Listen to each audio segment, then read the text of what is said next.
permissible, طيبا, good and pure. Consume what is good and what is pure for you, what is permissible for you. Because in the end, these pressures, what do they lead us into? Into the haram. And when we compromise once, that's enough. You know, we say we believe in Allah, we're good all the time, but when the test comes, when the time comes when you're tested, you say, I just made one mistake. I mean, everything else is fine. You know, I just got into one little haram business, but at least I went to Hajj last year, or I'll go again for Umrah this year. I'll make up for it, right? But I can keep doing that because I don't want to let that go.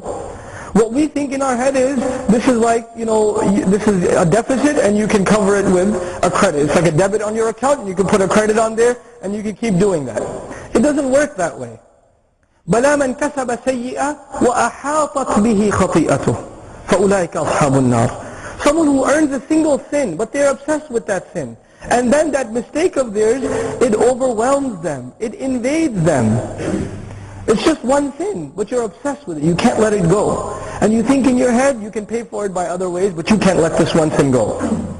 Allah says about these people, that sin invades them. And they become people of the hellfire. May Allah not make us from them. So, يَا أَيُّهَا النَّاسِ كُلُوا مِمَّا فِي الْأَرْضِ حَلَالًا طَيِّبًا. I mention this because in the end, all of us have to make most of all, the most important decisions in our family are those of how we provide for our families. We have to ensure that the monies with which we provide for our families is halal.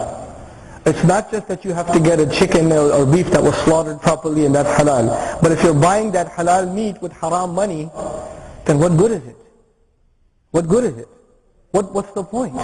In the end, we have to consume that which is halal and that which is tayyib. And that's why these two terms were used. Halal has the religious requirements, and tayyib is that which comes from a good and pure source. So our income has to be good and pure. That's one thing. The other, and the most important fitna, I think, the most common fitna occurring in Muslim households is the way Muslims gather. The kind of Islam represented in our households. The way men and women interact inside the household. The way when your cousin comes over, how casual they are with you. Or your friend and their wife come over and there's complete intermingling going on as though it happens in the houses of the non-Muslims. We're losing our tradition completely, and it's not just our tradition, these are teachings of our deen. There's something beautiful in our deen about these teachings that is being lost nowadays because we're just too casual about it. So when time comes to hold a aqiqah, or time comes to hold a nikah, or any kind of gathering, a walima, then you see no difference between how a Hindu family would hold their party and how a Muslim family would hold their party. And it hurts the heart of the believer. It hurts to think that though someone who fears Allah Azza wa Jal, someone who wants to be in obedience to Allah Azza wa Jal, has to think twice about attending their friend's wedding because they're not sure what it's going to be like. And this is a reality in the Muslim community. Why does it happen though? It happens because we are more concerned with our social reputation than we are with the love of Allah. Telling someone that this is halal and haram, by the way, will not change anything. It won't. When a Muslim commits haram, when they buy something haram, when they do something haram, when they eat something haram, don't they know it's haram? You don't have to be a scholar of Islam to know certain things are haram. I had a really good friend of mine, he always reminds me of this story, a really good friend of mine in college. We lost touch after a while. I saw him, he had a really fancy car. I said, wow, mashallah, nice car. Yeah, I just got it at 3% finance. And I said, really, finance? He said, yeah, just 3% interest. I said, don't you know that's haram? He said, yeah. I said, why'd you do it? I don't know. It was a good deal. You see, it happens sometimes. Yeah, it's haram, I know it's bad, but come on. We're in America. It happens. No big deal. It's not like I'm kafir, right? So we kind of come up with justifications. Allah is not going to punish me for this. Come on. Allah has more important people to punish, mass murderers. He's not going to come after me for this. Allah, He's not concerned with me. It's too little sin. Don't you worry too much. So we become very confident that Allah is not concerned with my problem, my disobedience to Him. We forget that Allah's Messenger tells us, sallallahu alayhi wa sallam, that the man who engages in riba is going to be handed weapons on the Day of Judgment. Go fight with Allah. فَأْذَنُوا بِحَرْبٍ مِّنَ اللَّهِ وَرَسُولِهِ. Take the announcement, open your ears to the announcement of war against Allah and His Messenger for those who eat riba, those who consume and engage in riba, whether they're consuming it or they're paying it. then, we forget these things because, hey, take it easy, relax. Why are you so uptight about these things? And that's simply because we've distanced ourselves from revelation. And the people around us tell us, no big deal. It's okay. You don't have to worry about it. And the worst thing I've ever seen, wallahi, the worst thing I've ever seen is the elder in a community telling a young person in the community, don't worry about it, I know it's haram, but we're living in difficult times, it's all good. And even if it is, you can tell Allah I told you. You can tell Allah that, I told you. And Allah Azza wa Jal speaks about this in Surah Al-Ankabut. And He tells us, اتَّبِعُوا سَبِيلَنَا وَلْنَحْمِلْ خَطَايَاكُمْ. Why don't you follow our way? We will carry your sins for you. وَمَا هُمْ بِحَامِلِينَ مِنْ خَطَايَاهُمْ مِنْ شَيْءٍ إِنَّهُمْ لَكَاذِبُونَ. They're not going to be carrying anybody's sins. They're just lying. وَلَا يُحْمِلُنَّ أَثْقَالَهُمْ وَأَثْقَالًا مَعَ أَثْقَالِهِمْ. And they're going to be carrying their own sins, their own burden, and a burden on top of their own burden for running their mouth like that. That's what they're going to end up doing.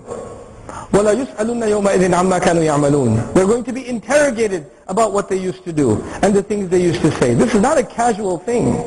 But the real difference between someone who will do these things and fall into peer pressure and the one who will hold themselves back is the one who loves Allah and the one who just knows about Allah.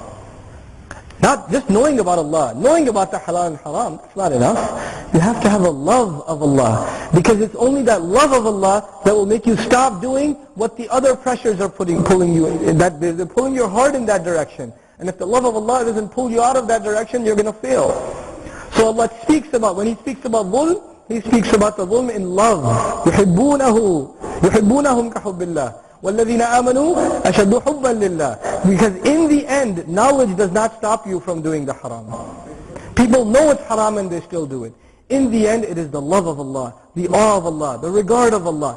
That has to be built inside of us. That is the litmus test. That is the gauge. Do I love to obey Allah more? Or do I love what my family wants me to do, or my society wants me to do, or my own filth inside of me, the evil, the corruption that's inside of me, that it's dragging me in one direction. Is that stronger, or is the love of Allah in my heart stronger? So finally, Allah Azza wa Jal, He speaks about people, their common, excuse. When people follow their way, even if it's wrong. وَإِذَا قِيلَ لَهُمُ اتَّبِعُوا مَا أَنزَلَ اللَّهُ. When it is said to them, follow what Allah sent down. Follow the revelation. Follow the Quran. Follow the Sunnah. Follow the command of the Messenger sallallahu alayhi wa sallam. Follow the ayah of the Quran. Why don't you listen? Don't you know that that's the case? What did they say? قَالُوا بَلْ نَتَّبِعُ مَا أَلْفَيْنَا عَلَيْهِ آبَاءَنَا. We're going to stick with, we are going to follow vehemently what we found our forefathers doing. This is our tradition. This is how we've been doing things. We can't abandon our legacy like that. And these ayat are talking about the mushrikun, right? When they were being called to Tawheed, when they're being called to Islam, how long have they been worshipping idols? Their fathers were worshipping idols. Their grandfathers were worshipping idols, right? So imagine your father respects something and you disrespect it. Can you do that? Is that easy to do? No. Your grandfather had a lot of respect for something. They had a tradition, they had a culture. And now Muhammad sallallahu alayhi wa sallam comes along and he says, leave it. Leave all of it. Now even if he has a good argument, what's the stronger argument it seems in your heart? Hey, wait a second. My father had a lot of respect for these idols. You want me to just call them shirk? And anyone who does this goes to hell? That would have to mean that I believe that my father went to hell and my grandfather went to hellfire because they worship these idols.